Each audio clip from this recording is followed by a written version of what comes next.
কোনটা আছে বলেন? আপনাকে উলঙ্গা করে, ন্যাংটা করে, সমস্ত কাপড় খুলে দিয়ে মার পেটের থেকে যেমন পৃথিবীতে আসছিলেন, এমন উলঙ্গা করে সাদা কাপড় দিয়ে আপনাকে এবার কবর জগতে আবার পাঠানো হবে। তাই যদি হয়ে থাকে সত্য, এই দুনিয়ায় 50 বছর 100 বছর চলার সময় আল্লাহর হুকুমকে বুড়ো আঙ্গুল দেখিয়ে চলে আপনি লাভ হলো কোথায় বলেন? লাভ কি হয়েছে বলেন? লাভ হয়নি। এই জন্য অহংকার, যারা টাকনোর নিচে প্যান্ট পরে, লুঙ্গি পরে, পায়জামা পরে ঘুরে, আল্লাহ বলছে এটা হলো অহংকার। এই অহংকারীদের আমি রব্বুল আলামিন পছন্দ করি না। এখন আপনি উপরে পড়বেন কি নিচে পড়বেন কি উল্টা পড়বেন, এটা আপনার ব্যাপার, এটা মাথার মধ্যে রাখবেন। এই জন্য আল্লাহ বলছে কিয়ামতের দিন যখন আমি অবুসাতিল জিবালু বাসসা ফাকানাত হাবাআ মুমবাসসা, আমি যখন পাহাড়গুলোকে টুকরা টুকরা করে শেষ করে দিব, শেষ হয়ে যাবে, তখন মানুষগুলা 3টা দলে বিভক্ত হবে। কয়টা দলে বলেন? একটা অগ্রগামী, অগ্রগামী যারা পুরস্কার তারা বড় পাবে। অগ্রগামী তার মানে সকল সময়ের জন্য তার রেজাল্ট হলো একে, ফার্স্ট হয়েছে। আর এই মানুষটি সফল কাম অর্জন করছে, যিনি হলো যখনই শুনছে তখনই মানার জন্য সিদ্ধান্ত নিয়েছে। কে মানবে কে মানবে না ওই দিকে তাকানোর সুযোগ গ্রহণ করে নাই। যেমনটি আপনাদের বললাম, আপনি টাকনোর নিচে কাপড় পরেন, অহংকার। আল্লাহ বললেন অহংকারের সাথে আপনি চলেন। আপনি কেনার সময় থেকে শুরু করে এখন আপনার পরিধানে যেটা আছে, এখন থেকে আমল যদি শুরু করতে চান, এটা আসরের নামাজের পূর্বেই আপনাকে পবিত্র হতে হবে। এর নাম হলো অগ্রসর ইমানদার। আল্লাহ রাব্বুল আলামিন বলেন অগ্রসর ইমানদার যারা হলো সকল সময়ের জন্য আমি আল্লাহ রাব্বুল আলামিনের সিদ্ধান্তের বাইরে কোন সময় চিন্তা করে না এই কাজটা এখন নয় একটু পরে করব, একটু পরে না আগামী কাল করব, এমন চিন্তা না করে উনি চিন্তা করে এখন যদি আমি মারা যাই, আল্লাহর হুকুম অমান্য করে আমি কখনো মৃত্যুবরণ করতে চাই না। আমি যদি মারা যাই আল্লাহর হুকুম অমান্য হবে, এটা আমি করতে পারি না। এখন থেকে আমি প্রস্তুত। আমার ভাইয়েরা দেখুন, বিশ্বনবী দাওয়াত দিচ্ছেন যে সময় অসংখ্য ইহুদিরা কালেমা গ্রহণ করলেন, ইসলাম গ্রহণ করলেন, তখনও মদের এখনো দলিল আল্লাহ দেন নাই, ওহী নাজিল করেন নাই। হঠাৎ করে ওহী নাজিল হলো, আজকের থেকে মদ খাওয়া হলো হারাম, আর মদ খেয়ে নামাজে ঢুকতে পারবে না, কাবা ঘরে প্রবেশ করবে না, এখন থেকে মদ খাওয়া বন্ধ করে দাও। অনেক মানুষ মজুদ রেখেছিল মদ কিনে খাওয়ার জন্য। রাসূল সাল্লাল্লাহু আলাইহি ওয়াসাল্লাম ঘোষণা দিয়ে দিলেন, সাহাবীরা শুনলেন। এরপরে সাহাবীরা বললেন ইয়া রাসূলুল্লাহ, অনেক টাকার মদ কিনে রেখেছি আমি। এক একজন এক এক রকম ভাবে কথা বলা শুরু করলেন, উপস্থাপনা করলেন। আমরা এগুলা কি করব বলেন? এইগুলা কি আমরা কাউকে দান করে দিব? কোন মানুষকে কি দিয়ে দিব কিনা বলেন? আল্লাহ রাসূল বললেন সাহাবীরা, যেটা তোমার জন্য হারাম এটা আরেকজনের জন্য হারাম, যেটা তোমার জন্য নিষেধ এটা আরেকজনের জন্য নিষেধ, এটা তুমি কাউকে দান করতে পারো না। অনেক সাহাবীরা নামাজের পূর্ব মুহূর্তে মদ খেয়ে ফেলেছেন। আল্লাহ রাসূলের বাণী শোনার, আল্লাহর কোরআনের বাণী শোনার সাথে সাথে আল্লাহর হুকুম যখন চলে আসছে, বিশ্ব নবী যখন ঘোষণা দিয়েছে, সাহাবীরা বললেন ইয়া রাসূলুল্লাহ, আমি এখন কি করব?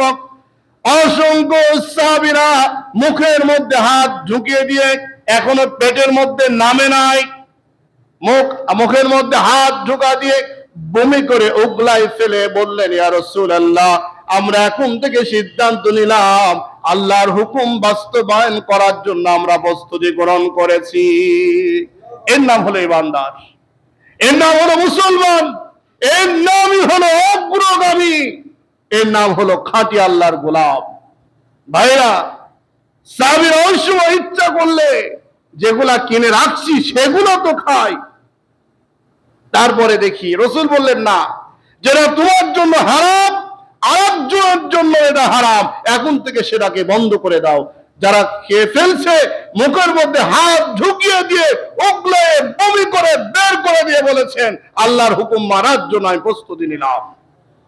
আর আমরা যারা এই ওয়াজ আজকের থেকে কিন্তু শুনতেছি না, আমরা যে টাকনোর নিচে প্যান্ট পরা হারাম, বামপন্থী অনুসরণ করা হারাম, ইসলামের বিরুদ্ধে চলা নিষেধ হারাম, যতগুলা হারাম কাজ সেগুলাকে আমরা বেশি করে ধরি, আর যেগুলো হালাল ওইগুলোকে আমরা কিন্তু খুব কম, খুবই কম।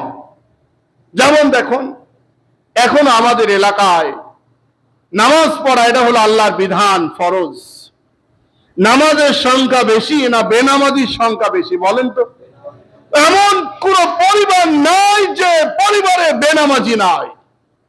যেই কাজ হারাম, দেখেন সুদ খাতে আল্লাহ নিষেধ করেছেন, ঘুষ খাতে নিষেধ করেছেন, হারাম পন্থায় অর্জন করতে নিষেধ করেছেন, মদ খেতে নিষেধ করেছেন।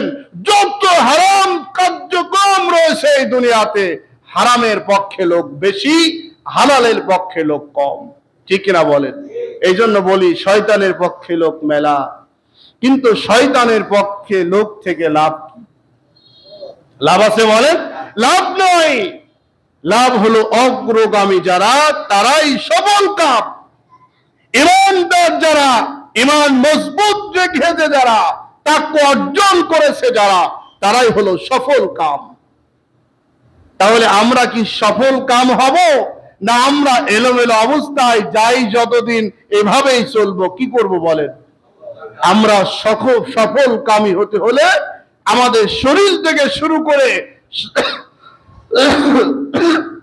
সমস্ত জায়গায় আমাদের পরিবর্তন আনতেই হবে। ইচ্ছা করলেই আমরা ভালো হতে পারি, কিন্তু ইচ্ছা করি না। আবারও শেষ কথা বলি, প্রিয় ভাইয়েরা, আল্লাহ বলছেন অহংকার বশত তুমি পোশাক পরো না।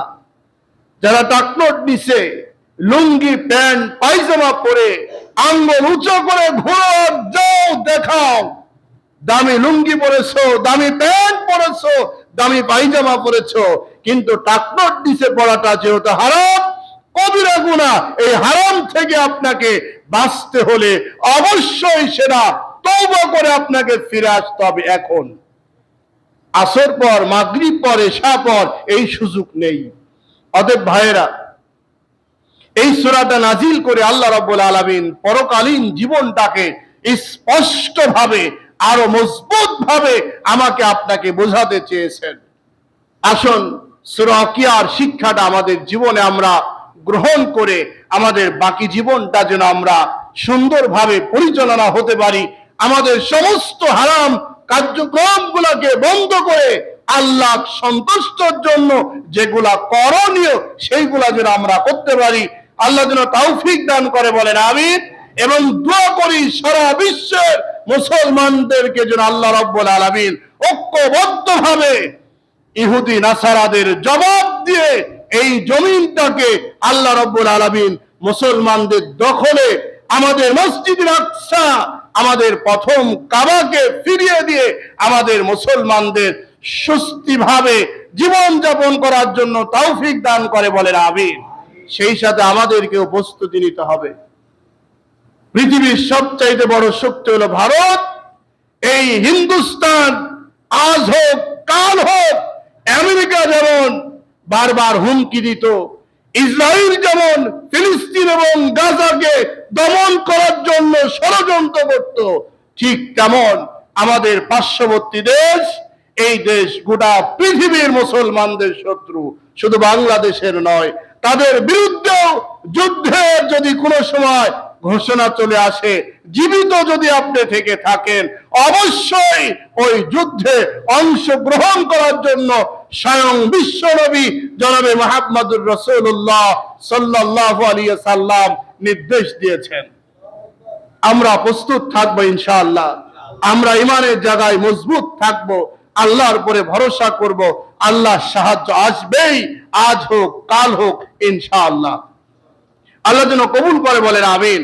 যারা আমরা সুন্নত মহিনায় 4 রাকাত সুন্নত পড়ে নি।